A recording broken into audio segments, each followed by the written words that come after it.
G'day everybody, another video in our series, called What About Wheelchairs? WOT for Williams OT. What about wheelchairs? And we have been promising this one since the very first video because this one's a little bit exciting. And so what are we talking about today, Kat? Kat's our clinical lead OT. If you're joining us for the very first time, there's a whole series that we've put together for you. Please go back and check them all out.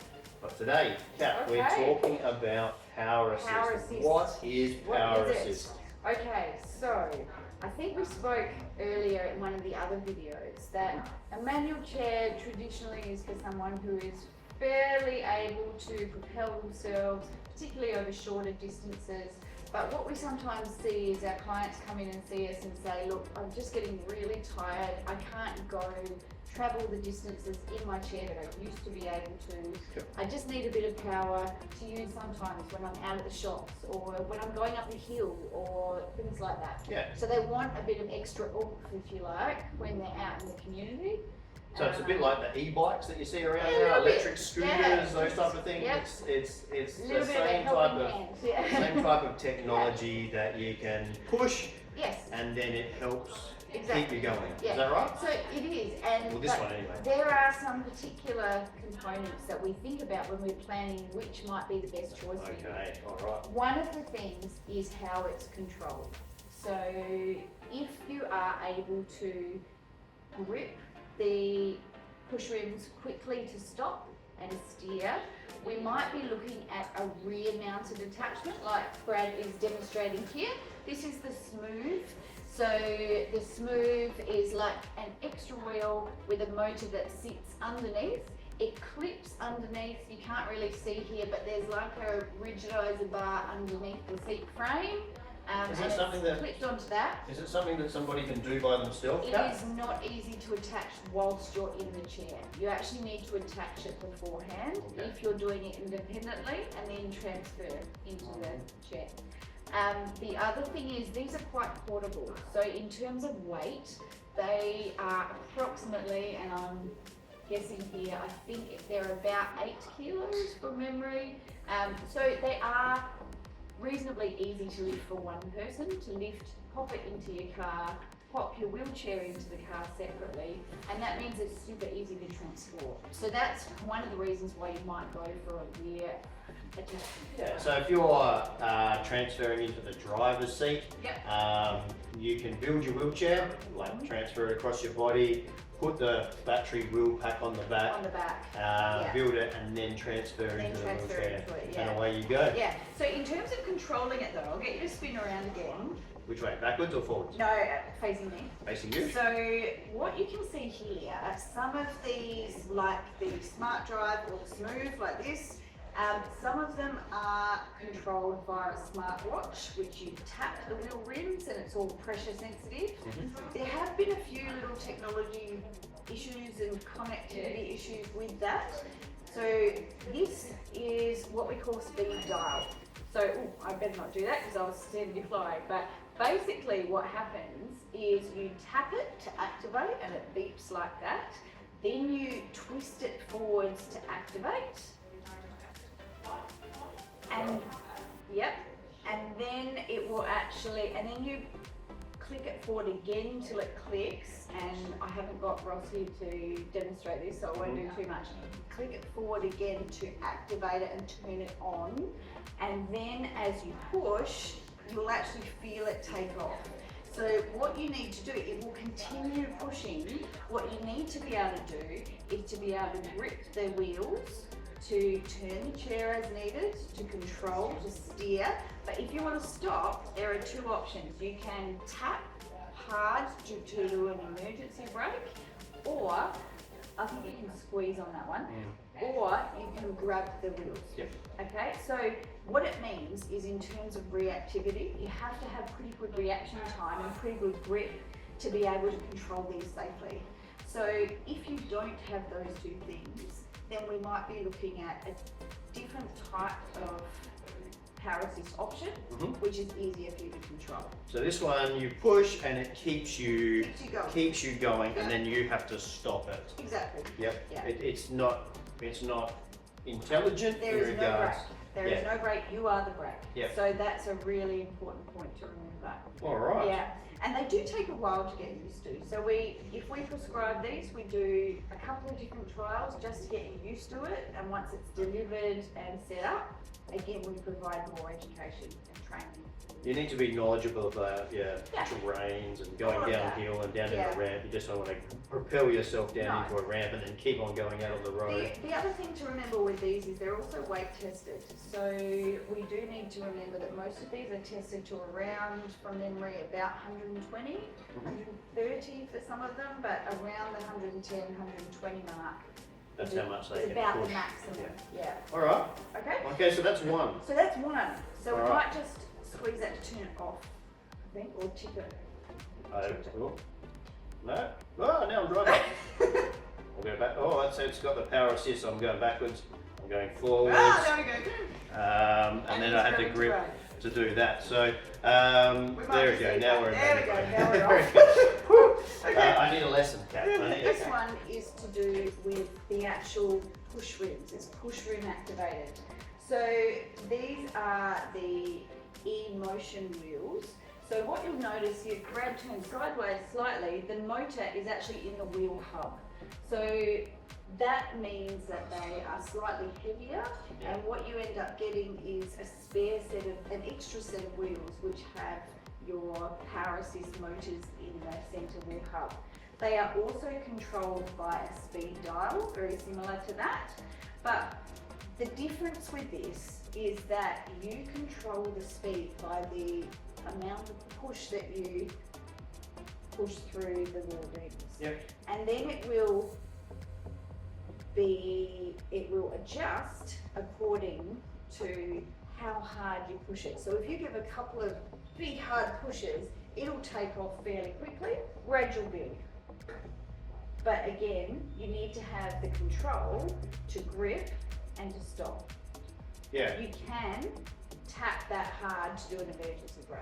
So they're in motion now. So Yeah. I'm pushing and it is Yeah. pushing and I'm going. Yep. And I have to grip to stop. Yeah. Whee! Yeah. Just small. Yeah.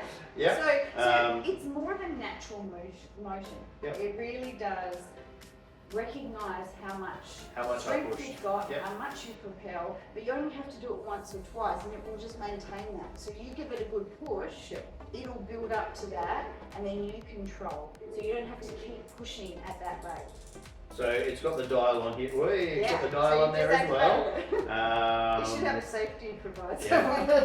To actually get it going, so you can actually use it like a power, and then you have to control it as you're going. So we're in just a really tight, confined area Yeah, we here, just so have to it's, be very I'm not careful. out in the open space. So these are fabulous for people who are experienced wheelchair users. Yep. They want a bit of extra push, but they can't maintain that. So these are very pressure sensitive. There have been some recent updates in the e-motion wheels. They've got lots more in terms of programming adjustment as well.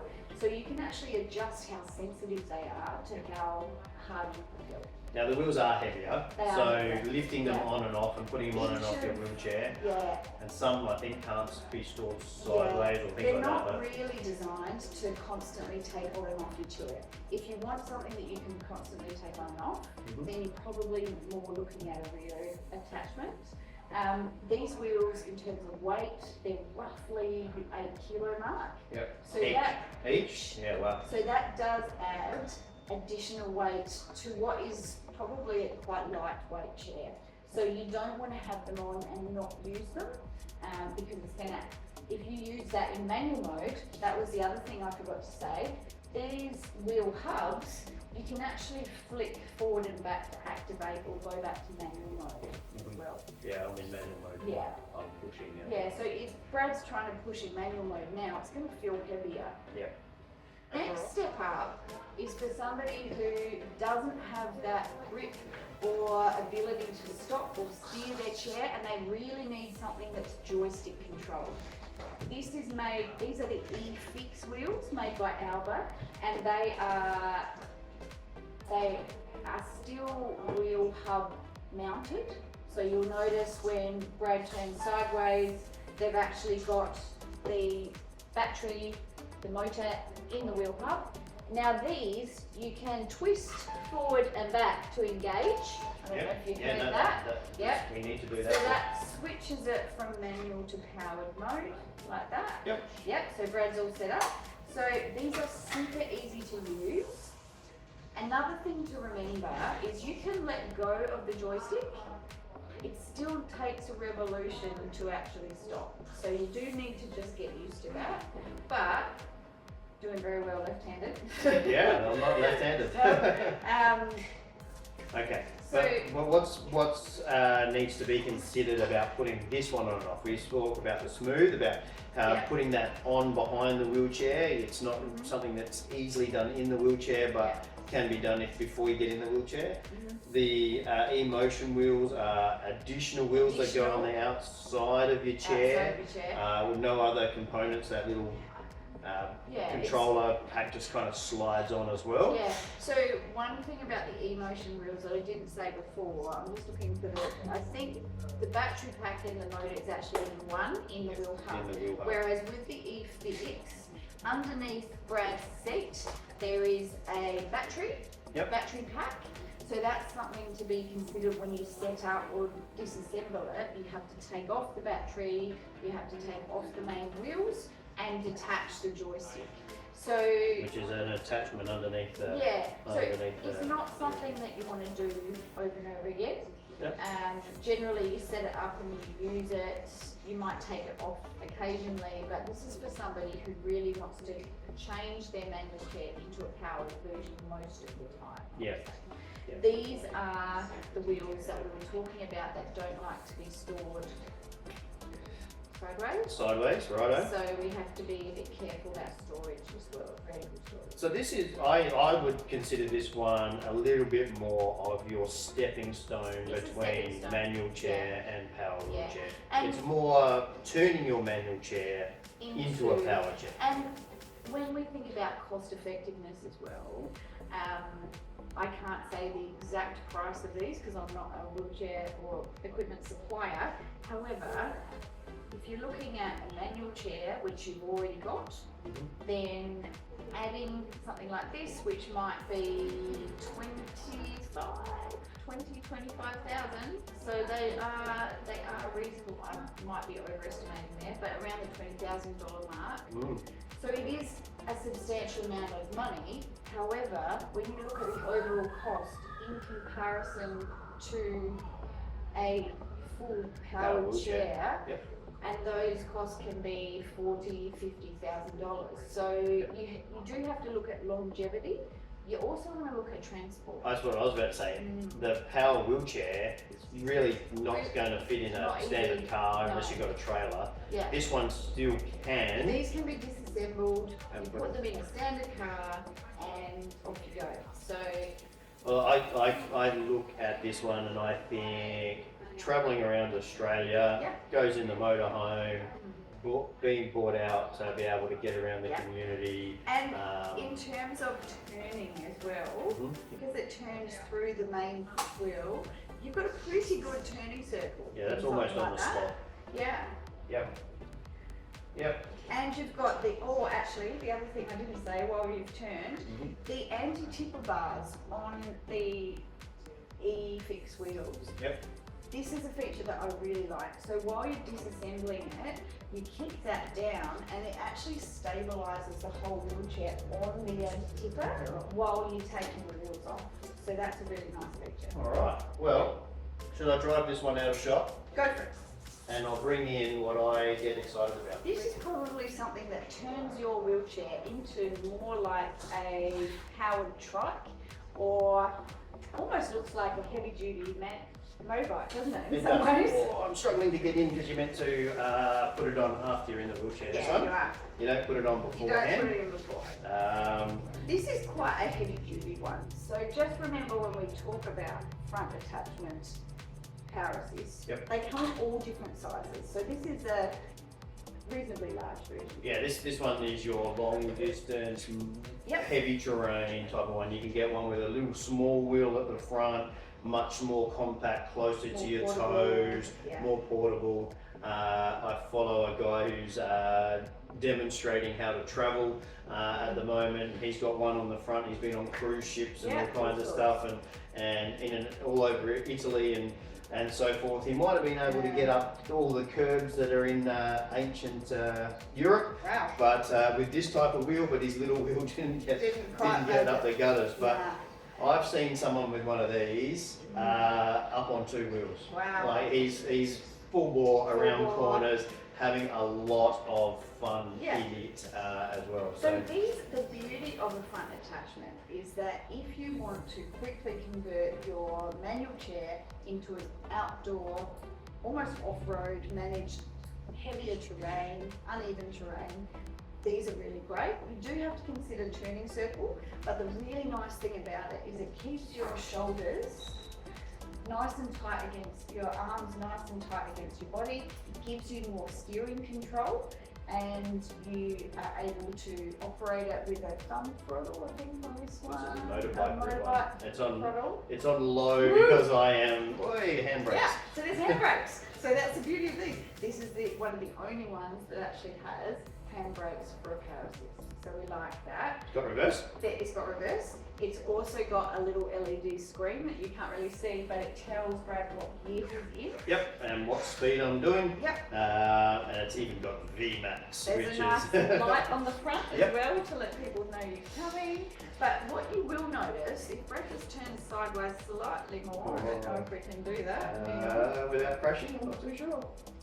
Which way do you want me? If you go back this way. just so that, Oh, let's see what his reversing skills are like. Oh, just that one. There we go. Stop. There we go. So what you'll notice here is that the main wheel lifts, once it's engaged, it actually lifts the front casters of the wheelchair off the ground. Yeah. So by about that much. So when you're attaching one of these front attachments, you need to have pretty reasonable balance, because you wheel yourself up to the front attachment, make sure your feet are nice and secure, and you actually need to pull down on the handlebars to slide this underneath the seat and click it into place. So it does feel a bit weird the first couple of times because your front wheels come off the floor, but then you're nice and stable because you've got the 3 main wheels stabilising. So many options. The technology in the wheelchair space is amazing. There's so many things going on in this space, and if you ever go to the trade shows, the ATSAs of the world, or the DAL Expo, or KidX, or any of those type of expos, you'll see all of these on display. But a shout out to our friends here at Extra Care. This is their working showroom. You can come here and check it all out as well. Thank you very much for them for hosting us for these series.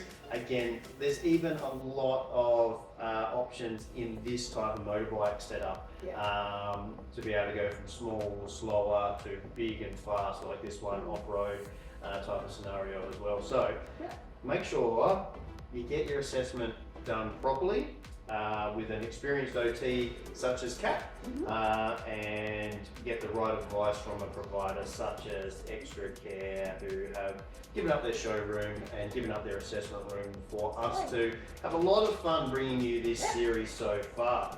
There's been so many good videos in this series, from what's involved in the assessment, how do you get measured, through to all types of considerations, from cushions to backrests to accessories to push rims to you name it. We've touched on a lot. We've given you so much free information, and I hope that you've really appreciated. Is there anything more that we have to cover, Kat? I think that's probably about it for the basic principles of power assist, but we can certainly build on it depending on the questions that we get. We can certainly go into a bit more detail another time. Kat, your knowledge is amazing. Thank you very much for educating me. Great. I've learned a few extra terms like hangers and all kinds of things like that. I know that my IT stick out a little bit, and I need a good cushion if I'm to use any of these things. It's been really eye-opening. Thank you very much for that, and I hope that you've enjoyed it. Give us a shout out. Make sure that you share and like these videos. Share them with other people as well who might find it interesting. Whether it's going for something like a bit of fun, like this one here, to get you out and about, or whether it is something more of a need to save your arms, like other power assist, or it's cushions, backrests, or cup holders, or you name it, we've covered it. So I hope you've enjoyed it. Make sure you leave your comments down below. If you've got any extra questions, we will get back to you, and see you later.